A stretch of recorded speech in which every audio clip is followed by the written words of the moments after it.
On August 28, 2025, after spending 33 years on death row, Curtis Lee Windom was executed by lethal injection at Florida State Prison. In this video, we'll uncover what happened, his last meal, and his last words. "You're going to read about me," Curtis Windom said on the day that everything went south. And they did, but for all the wrong reasons. Curtis Lee Windom was just 26 years old on February 7, 1992, when he set off on a path that left 3 people dead before the sun went down. But for Curtis, that day wasn't the beginning. It was the breaking point, years in the making. By then, Curtis had already made a name for himself in Winter Garden, a stretch of Orange County not far from Walt Disney World. He was known as a dealer, someone who had money, drugs, and influence in the neighborhood. But behind that swagger were grudges, jealousy, and a growing rage that would ignite in the most public way possible. At the center of it all was 27-year-old Valerie Davis, his on-again, off-again girlfriend, and the mother of their 9-month-old daughter. At the time, Valerie lived with her mother, Mary Lubin, who had been just 14 when Valerie was born. Curtis also had a best friend, 23-year-old Johnnie Lee, who owed Curtis $2,000 in drug money. And worse, there were rumors swirling that Johnnie was seeing Valerie behind Curtis's back. And that February morning, everything boiled over. A man named Jack Luckett told Curtis that Johnnie had just walked away from the dog track with a small payout, just $114. It wasn't much, but to Curtis, it felt like a slap in the face. He lost it, looked at Jack and said, "Going to read about me." By 11:51 a.m., Curtis had driven to Walmart, walked inside, and bought a .38 caliber handgun with 50 shells. He still had the receipt in his hand when he left the store and headed straight to where Johnnie was standing outside with Jack and 2 women. Curtis slowed the car, leaned over the passenger seat, and opened fire. Johnnie collapsed under the first round of bullets, but Curtis didn't stop. He got out, stood over his friend, and pulled the trigger 2 more times, finishing what he came to do in front of everyone. But this wasn't the end of it. After his best friend died in front of him, he got into his car and he drove straight to Valerie's apartment. Their relationship had always been rocky, and they recently had broken up again. When he got there, Valerie was on the phone and her friend Cassandra Hall had just arrived. According to Cassandra, Curtis walked in without a word, raised the gun, and shot Valerie twice in the chest. There was no argument and no warning. Then he just turned around and walked out of the apartment like nothing had happened. When he walked outside the apartment building, he saw Kenneth Williams standing on the street. He believed Kenneth had snitched to the police, and to Curtis, that made him the next target. He raised the gun again and shot him in the chest. Kenneth didn't die, but he was barely hanging on. Paramedics rushed him to the hospital, and he spent the next 30 days in a hospital bed fighting to stay alive. But somehow, he pulled through. But Curtis still wasn't finished. Not yet. He made his way into the alley behind Brown's Bar, still carrying the same gun. There, he ran into his brother and some friends. They had heard about the shootings and tried to wrestle the weapon away from him. But Curtis wouldn't let go, not of the gun and not of the rage. Meanwhile, word of Valerie's shooting had reached her mother. Mary jumped into her car and sped toward the apartment, desperate to find out if her daughter was still alive. But fate had other plans. At a stop sign just blocks away, she crossed paths with Curtis. He walked straight up to her car window and shot her twice, killing her instantly. And just like that, 3 lives were taken. Johnnie Lee, Valerie Davis, and Mary Lubin were all gone within hours. And there were witnesses everywhere. The police caught up with Curtis later that same day and arrested him. The spree was over, but 3 families would never be the same.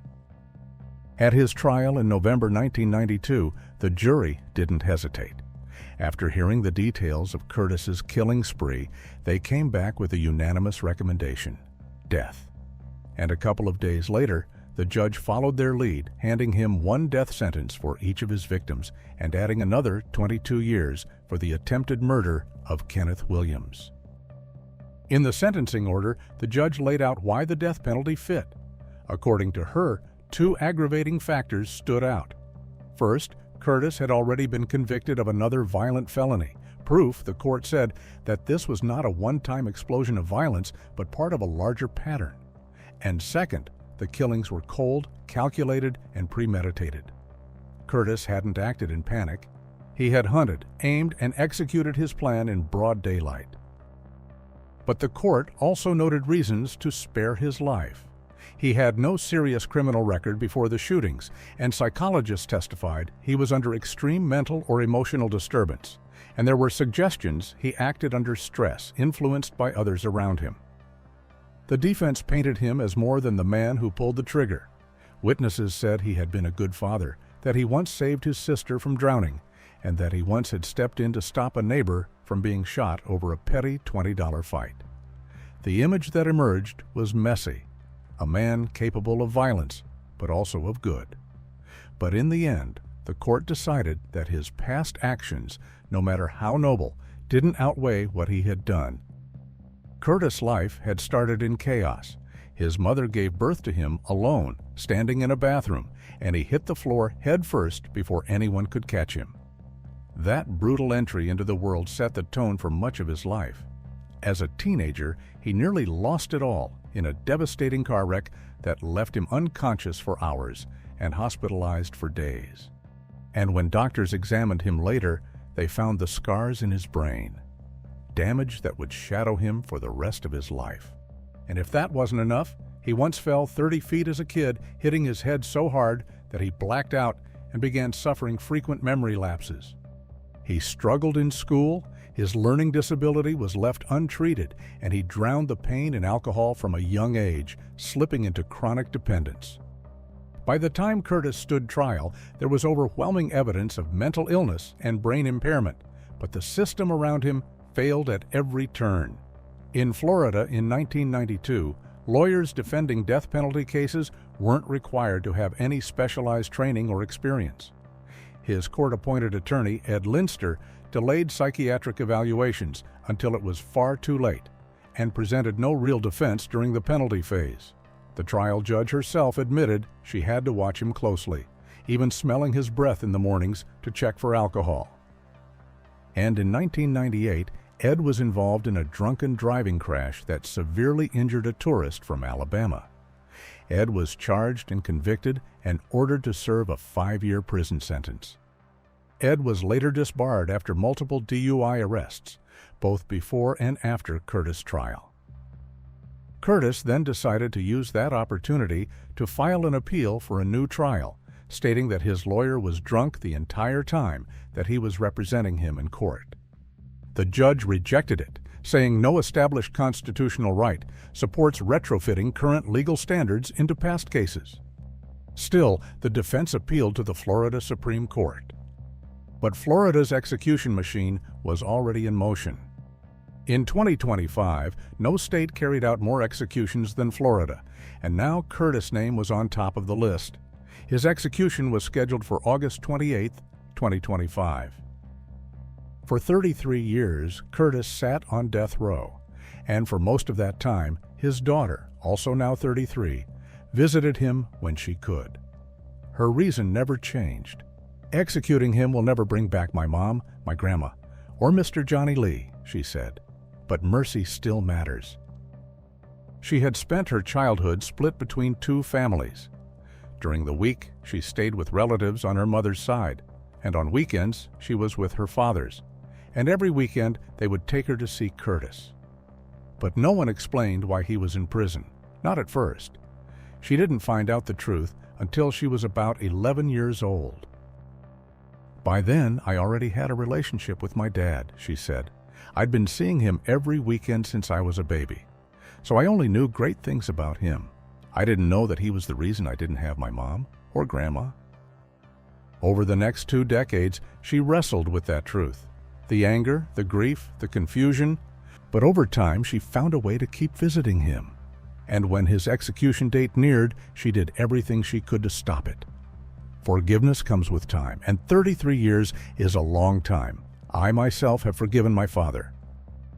Then she added quietly, "This is my dad at the end of the day. I don't like the decisions he's made, but he's not a bad person." But in the end, none of it mattered. Curtis's final appeal for a stay was rejected on August 27, 2025, and 1 day later, his final day came. He woke up at 5 a.m. knowing the clock had run out. Officials later said he seemed in good spirits, but he had no visitors on his last day. For his last meal, he requested ribs, baked beans, collard greens, potato salad, and a slice of pie. When the curtain rose, Curtis was already strapped to the gurney, a white sheet pulled up to his chin. Moments later, at 6 p.m., the sedative began to flow. Curtis mumbled something about being on death row, quiet and impossible to understand. But no one interrupted. He took a long, deliberate breath, then another. His chest rose and fell. His legs twitched several times, and then he went still. At 6:17 p.m., he was pronounced dead. Curtis Windom was 59 years old. He was the 30th inmate executed this year in the United States. What do you think? Has justice been served? Let us know your thoughts in the comments.